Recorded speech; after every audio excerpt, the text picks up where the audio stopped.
Oh, hey, how you doing? I'm sorry, I'm just catching up on a little light reading. I apologize for that.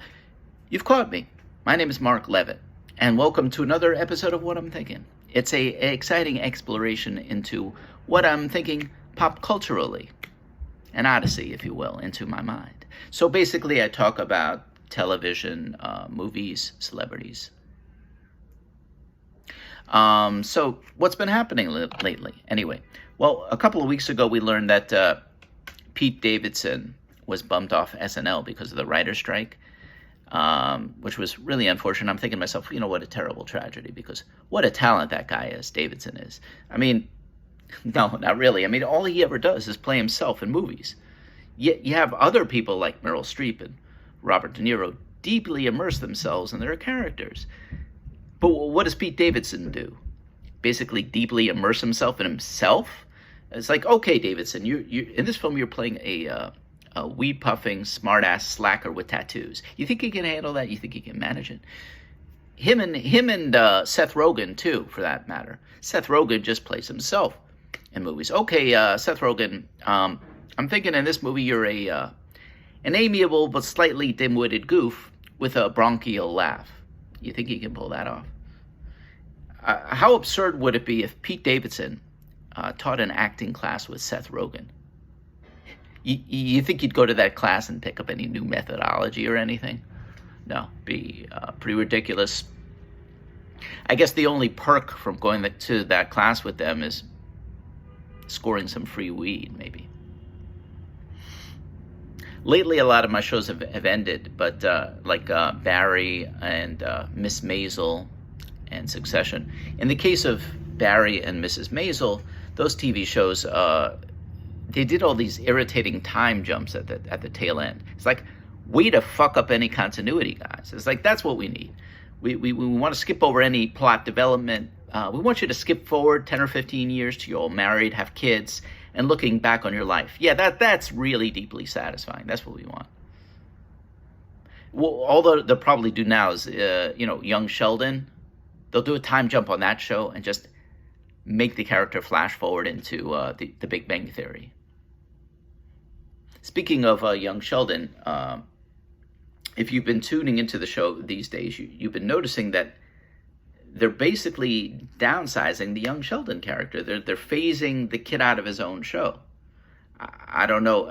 Actually, I do know it's probably because the guy looks too old to play the part. His voice is deeper than the adult Sheldon, and physically he looks like he's about to sprout a beer gut. It's nuts that they're keeping this show on, and he's growing at some rapid rate. Basically, what they should do is feed the young Sheldon actor and that gay kid in the Connors. They should feed them anti-growth hormones so they can stretch out both these shows to the maximum. Because now it's not working, guys. I just caught that movie Creed 3, and I like those Creed films a lot, but they are pretty ridiculous in that everybody in that film is settling an old score. I mean, how many old scores do you have to settle? It's like, do these people do anything else with their time but settle old scores? In the next film, Donnie settles an old score against the guy who sold him a faulty lawn chair. Donnie's like this. This lawn chair, it doesn't fall back conveniently. Oh, it's on, IKEA. We're settling this in the ring. It's like, just talk it out, guys. You don't have to settle everything in the ring. I mean, I don't have to settle an old score to be pissed off at someone and want to hit them. I don't need to do that. That happens every day for me. It may sound morbid to you, and maybe it is, but Ryan Seacrest owes a lot of his career to old and dying hosts. They either die, they're old and they die, or they retire, because this guy swoops in and takes over every show. First, Dick Clark, Regis Philbin, and now they're considering for him for Wheel of Fortune because Pat Sajak is stepping down. I'm like, is this guy that charismatic? They can just plug him into every conceivable premise. Well, what does Seacrest do anyway? What does he hang out in Florida at these retirement resorts and just wait to steer a conversation for these old hosts to retire?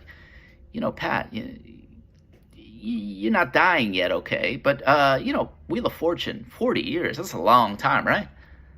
Yeah, it's just like a lurks in the wings, waiting for these people to kick off. And but I think ultimately, Ryan Seacrest. Okay, hear me out. Ryan Seacrest, Mario Lopez, and Alfonso Ribeiro are basically set to take over the whole world. I mean, I'm sorry about that, Carson Daly, but they're it. They're it for me. They have it all. They're going to inherit every hosting position. They're going to take over the hosting duties of my own life. So I have to bid farewell to my wife and kid. I'm sorry, that's it, guys. Ryan Seacrest is filling in for me, so see you later. Well, anyway, I've been your host, Mark Levitt. Thanks for tuning in for another exciting episode of What I'm Thinking. If you liked what you saw, and I used my hands enough, if you liked what you saw, and just click the like and subscribe button, okay? And continue to tune in. Check you later.